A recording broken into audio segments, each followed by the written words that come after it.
નમસ્કાર મિત્રો, આપણી યુટ્યુબ ચેનલમાં આપ સૌનું હાર્દિક સ્વાગત છે। મિત્રો, અહીંયા આપણે ધોરણ 10ના બોર્ડના વિદ્યાર્થીઓની લાગણીઓને ધ્યાનમાં લઈને ઓનલાઈન લેક્ચર લઈને આવ્યા છીએ, જેમાં ધોરણ 10ના વિદ્યાર્થીઓને ખાસ ઉપયોગી એવું ગણિત અને વિજ્ઞાનના લેક્ચર લેવાના ચાલુ કરવાના છીએ, જેમાં આપણે આજે ભણવાનું છે ધોરણ 10 અને ધોરણ 10માં ભણવાનું છે વિજ્ઞાન, અને વિજ્ઞાનનું ચેપ્ટર 1 છે રાસાયણિક પ્રક્રિયાઓ અને સમીકરણો।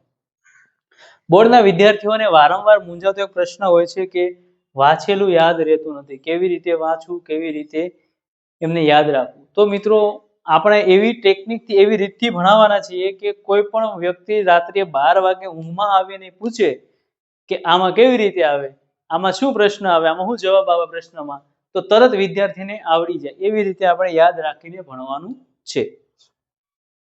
તો મિત્રો, આપણે ભણવાનું છે પહેલું ચેપ્ટર છે રાસાયણિક પ્રક્રિયા સમીકરણો। હવે એમાં મિત્રો આપણને બધાને ખબર છે, તમને બધાને ખ્યાલ છે કે આપણે રાસાયણિક પ્રક્રિયા અને સમીકરણો આપણા જીવનમાં ઘણી બધી આપણે રાસાયણિક પ્રક્રિયાઓ જોઈ લીધી છે અત્યાર સુધીમાં, પરંતુ આપણે આ ચેપ્ટર ભણ્યા નથી એટલે આપણને ખબર નથી કે આપણા રોજિંદા જીવનમાં કઈ કઈ રાસાયણિક પ્રક્રિયાઓ થઈ છે। પરંતુ આપણે જ્યારે લેક્ચર પૂર્ણ થશે ત્યારે તમને બધું જ ડી ટુ ડી ખ્યાલ આવી જશે કે કેવી રીતે આપણે રાસાયણિક પ્રક્રિયાઓમાંથી પસાર થઈ રહ્યા છીએ। આપણે આજુબાજુ જીવનમાં આ વિજ્ઞાન છે કેવી એક રચનાત્મક અનુભૂતિ કરાવે છે અને કેવું આપણું જીવન છે રહસ્યમય છે એ આપણને ખ્યાલ આવશે, પરંતુ આપણે શું કરવું પડશે, એકવાર આખું ચેપ્ટર પૂર્ણ કરવું પડશે। હવે ચેપ્ટરની શરૂઆત કરી એટલે પહેલા મારે તમને વાર્તા કેવી છે કે અમારે ત્યાં મહેમાન આવે છે।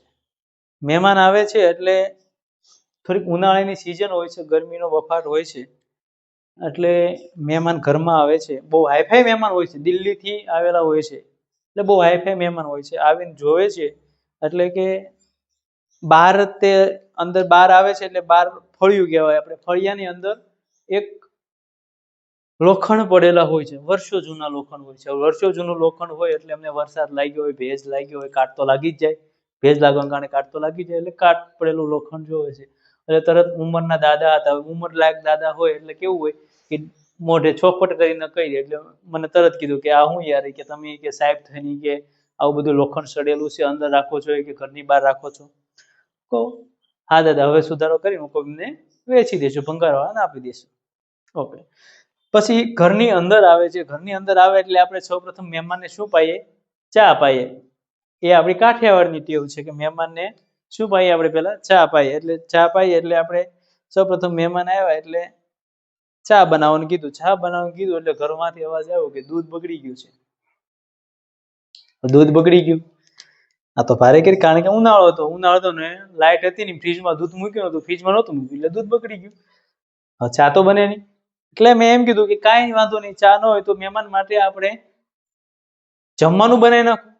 જમવાનું બનાવી નાખ્યું તો કે રસોઈ બનાવી નાખીએ, કે રસોઈ બનાવી, ખોરાક રાંધો, રસોઈ બનાવો, કે ના ના, કે મહેમાન ના પાડે છે કે એવી રસોઈ અમે જમીને જ આવ્યા છીએ એટલે અત્યારે જમવું નથી, પછી ક્યારેક નિરાતે આવશું। તો કાંઈ વાંધો નહીં, તો કઈ ફ્રૂટ પડ્યું છે આપણા ઘરમાં?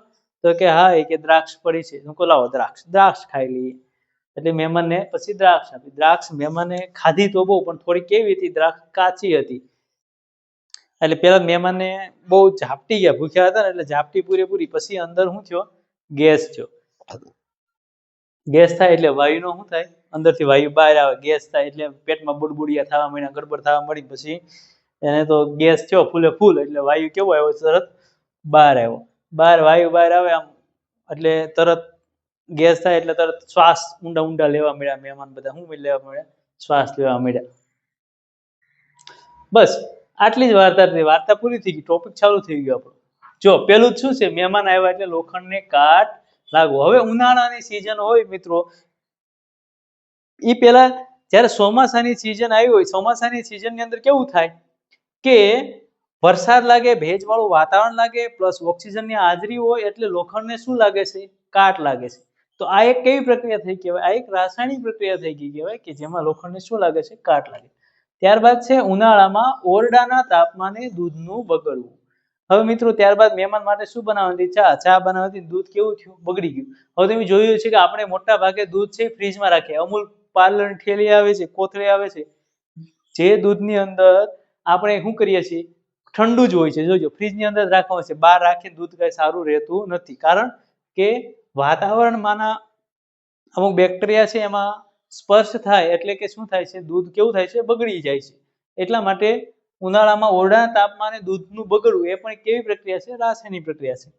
પછી મિત્રો આપણે મહેમાનને ખાવા માટે શું બનાવવાનું હતું, રસોઈ બનાવવાની હતી, પણ મહેમાને ના પાડી એટલે ખોરાકનું રંધાવવું એ પણ એક કેવી પ્રક્રિયા છે, રાસાયણિક પ્રક્રિયા છે. કારણ કે ખોરાકનું રંધાવવું એમાં પણ આપણે જે ખોરાક રાંધીએ છીએ, દાખલા તરીકે ટમેટાનું શાક કરીએ તો પહેલા શું કરીએ છીએ, ટમેટાને કાપીએ. ટમેટા એમને આમ આપણે કાચા ખાઈએ અને શાક બનાવીને ખાઈએ, બંનેમાં સ્વાદમાં કેવો થાય છે, ફેરફાર થાય છે ને. એટલે કે ખોરાકનું રંધાવવું એ પણ એક કેવી પ્રક્રિયા છે, રાસાયણિક પ્રક્રિયા છે. કારણ કે રાસાયણિક પ્રક્રિયા થાય એટલે સ્વાદ પણ એમાં શું થાય છે, બદલાઈ જાય છે. ત્યારબાદ મિત્રો આપણે મહેમાનને શું કરે, દ્રાક્ષ એટલે કે દ્રાક્ષનું આથવણ થવું. દ્રાક્ષનું આથવણ થવું એટલે ખ્યાલ છે કે દારૂ, આલ્કોહોલ બનાવવામાં દ્રાક્ષનું આથવણ વપરાય છે. જે ગોળ આવે છે, ગોળનું પણ આથો બનાવવામાં આવે છે અને દ્રાક્ષનું પણ આથવણ કરવામાં આવે છે, અને એમાં દ્રાક્ષને સડવવામાં આવે છે. સડી જાય પછી એમાંથી શું બનાવવામાં આવે છે, દારૂ બનાવવામાં આવે છે. ત્યાર પછી છે શરીરમાં ખોરાકનું પાચન થવું. હવે મહેમાનને ખોરાકનું પાચન થયું હતું નહીં, એટલે શું થવા મળ્યું, બડબડિયા અંદર ગડબડ થવા મળી. એટલે કે શરીરમાં ખોરાકનું પાચન થવું. હવે ખોરાકનું પાચન થવું એટલે કે શું, એટલે કે આપણે જે ખોરાક ખાઈએ છીએ એ મુખ દ્વારા ખાઈએ છીએ. મુખ દ્વારા ખાઈએ એટલે સૌપ્રથમ જીભમાં આપણે લાળ રસ દ્વારા એમને લાળ રસ પૂરો પડે છે. એમાં જેવા ઉત્સેચકો હોય છે જે અંદર લાળ દ્વારા ખોરાકમાં ભળે છે અને મહેમાન આપણે એને ખાઈએ. ખોરાક ખાધા પછી અન્નનળી મારફતે ખોરાક આવે છે જઠરમાં. જઠરમાં ખોરાક આવે એટલે કે એમાં શું ભળે છે, મંદ HCl ભળે છે, હાઇડ્રોક્લોરિક એસિડ ભળે છે. હાઇડ્રોક્લોરિક એસિડ ભળે છે એટલે ખોરાકને કેવો કરે છે, જંતુ મુક્ત કરે છે, અને 3 થી 4 કલાક જેટલો ખોરાક અંદર શું થાય છે, વલોવાય છે. ત્યારબાદ ખોરાક વલોવ્યા બાદ ખોરાક નાના આંતરડામાં આવશે. નાના આંતરડામાં આવતાની શરૂઆતમાં તે અંદર પેન્ક્રિયાસ, સ્વાદુપિંડ છે, પછી જઠર, એમાંથી અલગ અલગ ઉત્સેચકો જે ઉત્પન્ન થાય છે એ ક્યાં ભળે છે, ખોરાકની અંદર ભળે છે. નાના આંતરડામાં ઉત્સેચકો ભળે અને ખોરાકનું શું થાય છે, શોષણ થાય છે. ત્યારબાદ ખોરાક મોટા આંતરડામાં આવે છે. મોટા આંતરડામાં માત્ર ખોરાકનું શું થાય, પાણીનું શું થાય છે, ખોરાક એમને એમ રહે છે, પાણીનું શું થાય છે, શોષણ થાય છે. ત્યારબાદ ખોરાકને આપણે મળદ્વાર દ્વારા શું કરીએ છીએ, બહાર કાઢીએ છીએ. હવે આ પ્રોસેસમાં મિત્રો આપણે જેવા કલરનો કે જેવો સ્વાદ વાળો ખોરાક ખાધો હતો એવો જ ખોરાક મળદ્વાર દ્વારા બહાર આવતો નથી. મતલબ કે શરીરની અંદર પણ ઘણી બધી રાસાયણિક પ્રક્રિયાઓ થઈ હશે કે જેના કારણે આપણે ખોરાકનું શું થાય છે, પાચન થાય છે. ત્યારબાદ શું છે મિત્રો, શ્વાસ લેવો. હવે શ્વાસ લેવામાં આપણે મિત્રો તમને ખ્યાલ હશે કે આપણે શ્વાસની અંદર શું લઈએ છીએ, માનવ જીવનમાં શ્વાસની અંદર શું લઈએ છીએ આપણે, તો કે ઓક્સિજન લઈએ છીએ. શું લઈએ છીએ, ઓક્સિજન લઈએ છીએ. અને શ્વાસ વાટે બહાર શું કાઢીએ છીએ, ખ્યાલ છે, બહાર આપણે કાર્બન ડાયોક્સાઇડ કાઢીએ છીએ. શું બહાર કાઢીએ છીએ, કાર્બન ડાયોક્સાઇડ, CO2 જેને કહેવાય કાર્બન ડાયોક્સાઇડ. હવે મિત્રો જુઓ તો આપણે શ્વાસમાં લીધો ઓક્સિજન અને કાઢ્યો હું, કાર્બન ડાયોક્સાઇડ. હવે કેવી રીતે, તો કે નાક દ્વારા શ્વાસ લઈએ છીએ જેમાં ઓક્સિજન જાય છે, નાસિકા કોટર હોય છે, નાસિકા કોટરથી અંદર શ્વાસ નળી હોય છે, શ્વાસ નળીથી શ્વાસ વાહિનીઓ હોય છે, શ્વાસ વાહિનીઓ દ્વારા આપણા ફેફસામાં જાય છે, ફેફસામાં વાયુ કોષ્ઠો હોય છે, વાયુ કોષ્ઠો દ્વારા જે અંદર અલગ અલગ શ્વાસ છે આપણો તે ઠેઠ કોષ સુધી જાય છે. કોષ સુધી શ્વાસ પોષી કોષમાંથી આપણને પાછો ત્યાંથી કાર્બન ડાયોક્સાઇડ આવે છે, અને એ જ કાર્બન ડાયોક્સાઇડ આપણે શું કરીએ છીએ, ઉચ્છ્વાસ મારફતે બહાર કાઢીએ છીએ. આ આખી પ્રોસેસમાં મિત્રો તમે જોયું હશે કે આપણે શ્વાસમાં લીધું છે ઓક્સિજન અને બહાર કાઢ્યો છે કાર્બન ડાયોક્સાઇડ. મતલબ કે અહીંયા પણ શ્વાસ લેવામાં પણ કઈ પ્રક્રિયા થઈ છે, કઈક રાસાયણિક પ્રક્રિયા થયેલી છે. હવે મિત્રો રાસાયણિક પ્રક્રિયાઓ રોજિંદા જીવનમાં સમજવા માટે આપણે એક પ્રવૃત્તિ આપને આપી છે પાઠ્યપુસ્તકમાં. એમાં પ્રવૃત્તિ પહેલી છે એક મેગ્નેશિયમની પટ્ટી. એમાં સાધન છે મેગ્નેશિયમની પટ્ટી લેવામાં આવી છે. હવે મેગ્નેશિયમની પટ્ટી, મેગ્નેશિયમની સંજ્ઞા કઈ છે મિત્રો, Mg. આ બધું યાદ રહી જશે. મેગ્નેશિયમની કઈ ધાતુની કઈ સંજ્ઞા એ બધું ભણવાનું છે, પણ આ તો ખાલી નોલેજ માટે છે. મેગ્નેશિયમની સંજ્ઞા કઈ છે, Mg. એક કાચ પેપર લેવાનું હોય છે. કાચ પેપર આપણે બધાને ખ્યાલ હશે કે કાટ દૂર કરવા માટે, લોખંડનો કાટ દૂર કરવા માટે આપણે કાચ પેપર દુકાનેથી લાવતા હોઈએ છીએ. એક ચીપિયો લેવાનો છે, એક બર્નર લેવાનો છે, એક વોશ ગ્લાસ લેવાનો છે. આપણે હમણાં આગળ આખી પ્રવૃત્તિ જોવાની છે કેવી રીતે શું બને એમ. એ તમને જોઈને પછી સમજાવું કે કેવી રીતે શું બને છે, મેગ્નેશિયમની પટ્ટી કેવી હોય છે, કાચ પેપર કેવું, ચીપીઓ કેવાય, બર્નર કે વોચ ગ્લાસ કેવું, આખી આગળ પ્રવૃત્તિમાં જોવાનું છે. તો હવે સૌપ્રથમ મેગ્નેશિયમની પટ્ટી લેવામાં આવે છે, કાચ પેપર છે, ચીપીઓ છે, બર્નર છે અને વોચ ગ્લાસ છે. હવે આપણે આગળ પહેલા પ્રવૃત્તિ જોઈ લઈએ, પછી તમને ખ્યાલ આવશે કે પ્રવૃત્તિમાં શું થયું. ચાલો એકવાર પ્રવૃત્તિ જોઈ લઈએ. 2 સેન્ટીમીટર લાંબી એક મેગ્નેશિયમની પટ્ટીને કાચ પેપર એટલે કે સેન્ડ પેપર પર ઘસીને શુદ્ધ કરો. તેને સાણસી વડે પકડીને બર્નર અથવા સ્પિરિટ લેમ્પની મદદથી સળગાવો અને તેની રાખને એક વોચ ગ્લાસમાં એકત્ર કરો. તમે જોયું હશે કે મેગ્નેશિયમની પટ્ટી જગારા મારતી એટલે કે ભપકાદાર સફેદ જ્યોતથી સળગે છે અને સફેદ પાવડર એટલે કે સફેદ ભૂક્કામાં પરિવર્તિત થાય છે. આ સફેદ ભૂક્કો એ મેગ્નેશિયમ ઓક્સાઇડ કહેવાય છે. મેગ્નેશિયમ અને હવામાંના ઓક્સિજન વચ્ચે પ્રક્રિયા થવાથી મેગ્નેશિયમ ઓક્સાઇડ ઉદ્ભવે છે. ચાલો મિત્રો, પ્રવૃત્તિ જોયા પછી મિત્રો આપણે શું કરવાનું છે? તો કે આપણે અહીંયા જોવાનું છે કે મેગ્નેશિયમની જે પટ્ટી છે એ મેગ્નેશિયમની પટ્ટી જોઈએ છે એમને પહેલા તો સૌપ્રથમ કાચ પેપર વડે સાફ કરવામાં આવે છે. કારણ કે મેગ્નેશિયમ છે સક્રિય ધાતુ છે. સક્રિય પાછો નવો શબ્દ લાવ્યો. સક્રિય એટલે શું સાહેબ? સક્રિય એટલે કે મેગ્નેશિયમ સક્રિય ધાતુ છે, એટલે કે એવી ધાતુ છે કે એ ધાતુમાં આપણે કોઈ પણ હવામાં કે વાતાવરણમાં ખુલ્લી મૂકવામાં આવે એટલે કોઈ પણ વાયુ સાથેમાં વાતાવરણમાં રહેલા તત્વો સાથે પ્રક્રિયા ત્વરિત પ્રક્રિયા કરી અને ઉપર એક આવરણ બનાવી લે. એટલે કે મેગ્નેશિયમ શુદ્ધ ધાતુ આપણે લેવાની છે. કારણ કે આપણે પ્રયોગ કરવા માટે કેવી ધાતુ લેવાની છે? મેગ્નેશિયમની શુદ્ધ ધાતુ લેવાની છે. એટલે એને કેના વડે સાફ કરવી પડે? તો કે કાચ પેપર વડે સાફ કરવી પડે. ત્યારબાદ એક ચીપિયા દ્વારા એમને પકડવામાં આવે છે. બર્નર નીચેથી ચાલુ કરવામાં આવે છે, એટલે કે તેમાંથી બર્નર ચાલુ કરીને એને સળગાવવામાં આવે છે. નીચે વોચ ગ્લાસ રાખવામાં આવે છે અને સળગાવે એટલે કે નીચે મેગ્નેશિયમ ઓક્સાઇડ મળે છે. શું મળે છે? Magnesium oxide. તો મેગ્નેશિયમની પટ્ટીને કોની હાજરીમાં સળગાવી છે? તો કે ઓક્સિજનની હાજરીમાં સળગાવી છે. તો કે મેગ્નેશિયમની પટ્ટીને ઓક્સિજનની હાજરીમાં સળગાવતા મેગ્નેશિયમ ઓક્સાઇડ મળે છે. હવે જુઓ, મેગ્નેશિયમની પટ્ટી છે એને હીટ આપવાની છે, એટલે કે ગરમી આપવાની છે. કોની હાજરીમાં? તો ઓક્સિજનની હાજરીમાં. તો કે મેગ્નેશિયમ ઓક્સાઇડ બને છે. શું બને છે? મેગ્નેશિયમ ઓક્સાઇડ બને છે. આ સમીકરણ કેવી રીતે આવ્યું સાહેબ? આ કેમ બન્યું? આને કેમ સમતોલિત થાય? આગળ બધું જ સમજવાનું છે. અત્યારે કશું ટેન્શન લેવું નથી. અત્યારે માત્ર પ્રવૃત્તિ સમજવાની છે અને એનાથી શું બને છે, કેવી રીતે પદાર્થ કેવો મળે છે એ જોવાનું છે. ત્યારબાદ મિત્રો બીજી એક પ્રવૃત્તિ છે કે જેમાં એક કોનિકલ ફ્લાસ્ક લીધું છે, એમાં મંદ સલ્ફ્યુરિક એસિડ લીધું છે, એમાં દાણાદાર ઝીંક નાખ્યું છે, કાચની નળી લીધી છે, બૂચ છે, ઉપર હાઇડ્રોજન વાયુ જાય છે. આવી એક પ્રક્રિયા છે. હવે આમાં સૌપ્રથમ તો આપણે જોઈએ તો કે મંદ સલ્ફ્યુરિક એસિડ એટલે કે એમને સંજ્ઞા છે H2SO4 અને ઝીંક દાણાદાર ઝીંક એટલે થાય Zn. શું થાય? Zn એટલે કે ઝીંક. હવે મિત્રો આ પ્રવૃત્તિ આપણે પહેલા જોઈ લઈએ, પછી તમને ખ્યાલ આવશે કે કેવી રીતે શું થાય છે. પહેલા પ્રવૃત્તિ નિહાળ લઈએ. ચાલો હવે આપણે એક બીજી પ્રવૃત્તિ કરીએ. એક કોનિકલ ફ્લાસ્ક અથવા કસનળીમાં થોડા ઝીંકના દાણા એટલે કે દાણાદાર જસત લો. તેની અંદર મંદ હાઇડ્રોક્લોરિક એસિડ અથવા મંદ સલ્ફ્યુરિક એસિડ ઉમેરો. તમને જસતના દાણાની આજુબાજુ કંઈક પ્રક્રિયા થતી દેખાશે. કોનિકલ ફ્લાસ્કને સ્પર્શ કરતા આપણને તેના તાપમાનમાં ફેરફાર થતો જણાશે. જસત પર મંદ સલ્ફ્યુરિક એસિડની પ્રક્રિયાથી હાઇડ્રોજન વાયુનું સર્જન થાય છે. ઉપરોક્ત પ્રવૃત્તિના આધારે આપણે કહી શકીએ છીએ કે અવસ્થામાં પરિવર્તન, રંગમાં પરિવર્તન, વાયુનું ઉત્સર્જન તથા તાપમાનમાં પરિવર્તન પૈકી કોઈ પણ અવલોકનની મદદથી કોઈ રાસાયણિક પ્રક્રિયા થઈ છે તે નક્કી કરાય છે.